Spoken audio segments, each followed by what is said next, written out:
ठाकरेंच्या शिवसेनेचे पदाधिकारी सध्या धर्मादाय आयुक्तांच्या भेटीसाठी पोहोचलेत।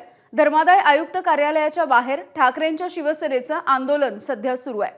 आताची ही महत्त्वाची बातमी आपण बघतोय। ठाकरेंच्या शिवसेनेचे पदाधिकारी हे सध्या धर्मादाय आयुक्तांच्या भेटीसाठी पोहोचल्याचं कळतंय। शिवानी पांढरे आमच्या प्रतिनिधी माहिती देत आहेत। शिवानी, काय नेमकी मागणी आहे?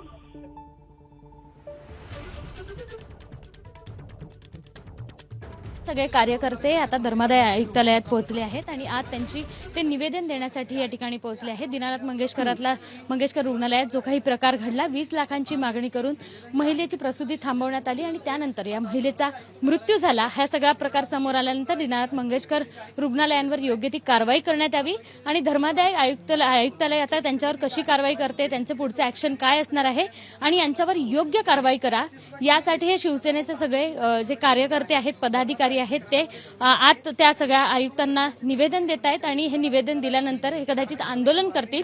मात्र काही वेळापूर्वी या ठिकाणी आंदोलनकर्ते जमले होते। त्या आंदोलनकर्त्यांनी या सगळ्या कार्यकर्त्यांना थांबवलं, आज जाण्यासाठी नकार दिला होता। मात्र काही वेळापूर्वी हे सगळे कार्यकर्ते या ठिकाणी आज आयुक्तांना भेटण्यासाठी गेले आहेत आणि या सगळ्या आयुक्तांना निवेदन देताना आपल्याला पाहायला मिळतंय।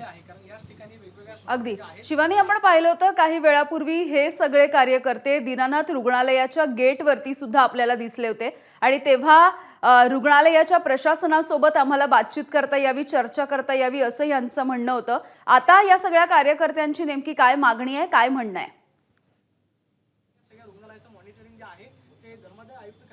कार्यकर्त्यांची एकच मागणी आहे की दीनानाथ रुग्णालयावर योग्य कारवाई व्हावी। जर एका महिलेचा अशा प्रकारे मृत्यू होत असेल तर एकीकडे धर्मादाय रुग्णालय म्हणून चालवलं जातं आणि पैशासाठी एका महिलेचा मृत्यू होतपर्यंत ही मजल यांची होते, तर यांचा रुग्णालयांचा जो हेकेखोरपणा आहे, रुग्णालयाने दाखवलेला निष्काळजीपणा आहे, तो कुठेतरी थांबावा आणि त्यांच्यावर योग्य कारवाई करून आताच हा सगळा प्रकार थांबवण्यासाठी हे सगळे कार्यकर्ते या ठिकाणी आत गेले आहेत। आज कोर्टरूम आहे आणि इथे आयुक्त बसतात, आयुक्तांसोबत चर्चा करतायत आणि या सगळ्या चर्चेदरम्यान ते फक्त एकच मागणी करणार आहे की या सगळ्या रुग्णालयावर कारवाई करण्यात यावी। महत्त्वाचं म्हटलं तर या रुग्णालयाचा अहवाल आपल्यापर्यंत प्राप्त झाला आहे। डॉक्टरांनी कोणत्या कोणत्या मागण्या केल्या होत्या?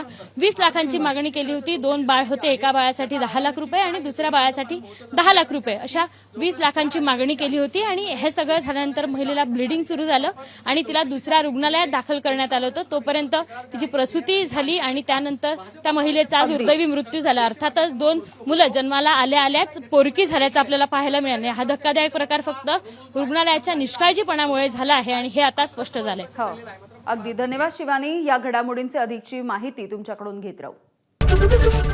एबीपी माझा, उघडा डोळे बघा नीट।